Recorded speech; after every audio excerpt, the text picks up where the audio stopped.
Oke, Assalamualaikum warahmatullahi wabarakatuh. Selamat datang pada inisiasi keempat mata kuliah pengetahuan bisnis. Oke, ada dua hal yang akan saya sampaikan kali ini, yaitu masalah pengelolaan dan pengorganisasian bisnis, dan satu lagi masalah manajemen sumber daya manusia. Oke, manajemen pengelolaan usaha merupakan proses pencapaian tujuan organisasi melalui tahapan perencanaan, pengorganisasian, pengarahan, dan pengendalian sumber daya manusia dan sumber daya lain yang dimiliki oleh usaha bisnis. Seperti kita ketahui bahwa fungsi manajemen ini mencakup planning, kemudian organizing, actuating atau directing, kemudian controlling. Nah, seperti inilah prosesnya. Jadi pertama kali ada yang namanya planning atau perencanaan. Ini adalah penentuan tujuan dan bagaimana cara pencapaian yang terbaik. Kemudian setelah perencanaan selesai dilakukan, masuk pada tahap organizing. Penentuan bagaimana penyusunan organisasi dan aktivitas ini dapat dilakukan. Kemudian ada proses selanjutnya, yaitu leading, proses memotivasi anggota organisasi agar planning dapat dijalankan. Jadi fungsi dari leading ini adalah memastikan bahwa unsur-unsur dalam organisasi ini tetap pada track untuk mencapai tujuan yang sudah ditentukan dalam perencanaan. Kemudian ada controlling. Ini adalah proses monitoring dan perbaikan aktivitas yang sedang berjalan agar tujuan dapat tercapai. Nah, dalam monitoring ini kemudian dilihat apakah tujuan yang sudah ditetapkan dalam perencanaan ini sudah bisa tercapai. Apabila belum, kemudian proses dilanjutkan dengan kembali melakukan planning, organizing lagi, leading lagi, control lagi, terus seperti itu. Nah, kemudian fungsi-fungsi manajemen tadi ya, ini fungsinya adalah mengolah bagaimana sumber daya organisasi yang mencakup sumber daya fisik atau alam, informasi, sumber daya manusia, dan juga modal. Ini akan digunakan sebagai bahan baku untuk mencapai tujuan organisasi yang efektif dan efisien. Ada peran manajer dalam pencapaian tujuan perusahaan yang mencakup fungsi dari manajemen itu sendiri, kemudian rules, aturan-aturan yang ada dalam manajemen itu sendiri, dan skill atau kemampuan individu yang dimiliki oleh seorang manajer. Secara fungsional, tugas dari seorang manajer adalah mencapai tujuan perusahaan secara efektif dan efisien. Nah, apa sih pengertian dari efektif dan efisien ini? Kalau kita berbicara efektif, berarti orientasi kita itu adalah pada tujuan atau goal yang sudah ditetapkan oleh perusahaan. Semakin bagus, semakin cepat ya, atau bahkan mungkin kita bisa melampaui tujuan tersebut, itu semakin bagus. Kemudian untuk pengertian dari efisiensi, ini artinya adalah dalam penggunaan sumber daya. Semakin sedikit biaya yang dikeluarkan semakin murah ya. Kemudian sedikit sekali sumber daya yang terbuang, maka pengelolaan atau si manajemen tersebut ini semakin baik. Kemudian rules.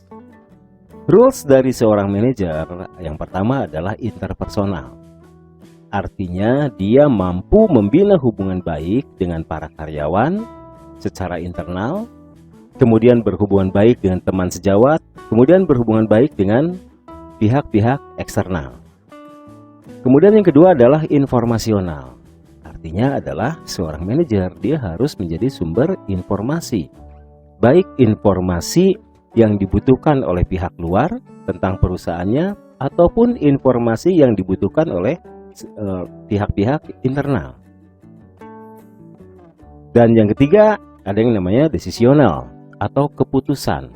Bagaimana seorang manajer ini harus memiliki skill yang namanya skill pengambilan keputusan. Dan secara skill ini kita bagi tiga ya.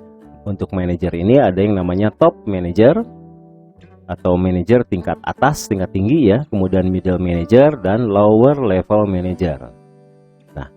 Top manager ini bobotnya adalah penguasaan pada konseptual skill. Sementara kalau middle manager ini lebih ke human skill. Dan kemampuan yang harus dimiliki oleh lower level manager ini adalah technical skill. Nah, kemudian kita masuk ke manajemen sumber daya manusia. Nah, manajemen sumber daya manusia merupakan proses pencapaian tujuan organisasi melalui pengorganisasian, penyusunan personalia, pengarahan, pengembangan SDM, pemberian kompensasi dari sumber daya manusia dalam organisasi. Ruang lingkupnya merancang, merencanakan, menarik, dan menyeleksi karyawan yang tepat, menciptakan kondisi lingkungan yang kondusif bagi karyawan untuk bekerja, dan menjamin dan mempertahankan efektivitas dan semangat kerja karyawan.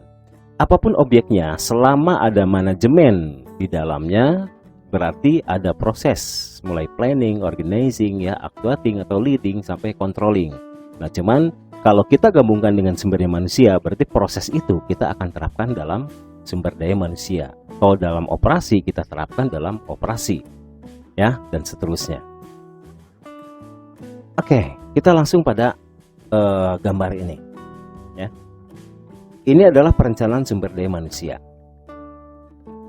Perencanaan sumber daya manusia ini tidak terlepas dari bagaimana strategi yang ditetapkan oleh perusahaan. Apa tujuannya? Tujuan dari perusahaan ini apa? Dan kemudian tujuan ini akan membawa pada kebijakan SDM. Karena SDM lah yang menjadi alat, maaf ya kalau saya mengatakan alat, ya, maksudnya adalah yang akan menggerakkan atau yang akan berupaya untuk mencapai strategi atau tujuan perusahaan tersebut. Dan di dalamnya kemudian kita melakukan ada proses peramalan di sini. Ada peramalan permintaan, memperkirakan kira-kira produk yang akan kita jual, kira-kira permintaannya seperti apa. Kemudian ini berhubungan dengan peramalan penawarannya juga. Kalau permintaan sekian, berarti kita harus menawarkan barang berapa. Ya, contoh gini, yang paling dekatnya. Kenapa seorang pedagang kaki lima, kalau hari Minggu, dia mempersiapkan barang dagangannya lebih banyak daripada hari biasanya? Dan ini strategi, ini peramalan, ya.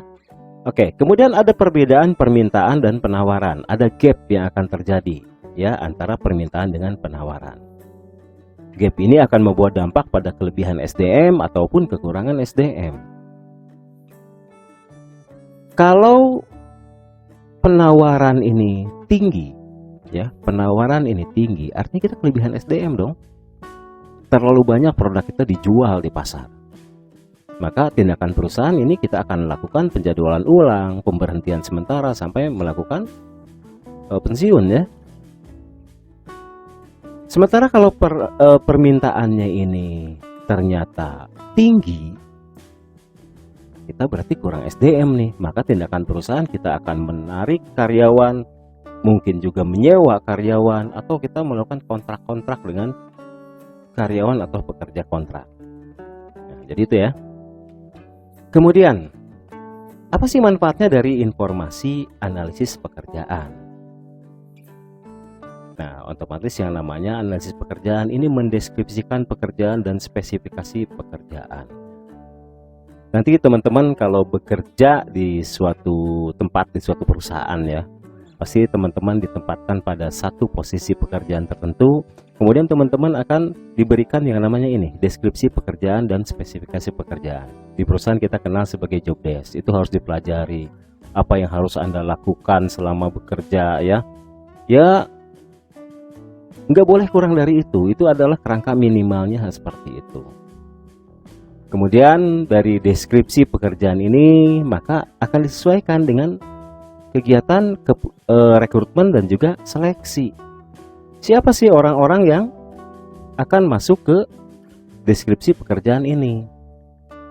Kemudian dalam proses juga ada penilaian prestasi, mampu atau enggak ya orang ini ya bekerja di posisi ini. Ada evaluasi pekerjaan. Nah, kalau misalkan dibutuhkan peningkatan ya dari prestasi kerja ini, maka diadakan yang namanya pelatihan. Oke teman-teman, intinya itu yang menjadi intisari dari manajemen sumber daya manusia. Yang lainnya bisa teman-teman pelajari, bisa teman-teman baca. Pokoknya teman-teman harus tetap bersemangat ya belajar walaupun kondisinya masih dalam masa pandemi ya. Ini bukan halangan kita untuk tetap belajar dan mengembangkan diri ya. Kita ketemu di inisiasi selanjutnya. Tetap semangat, sukses untuk Anda semua. Wassalamualaikum warahmatullahi wabarakatuh.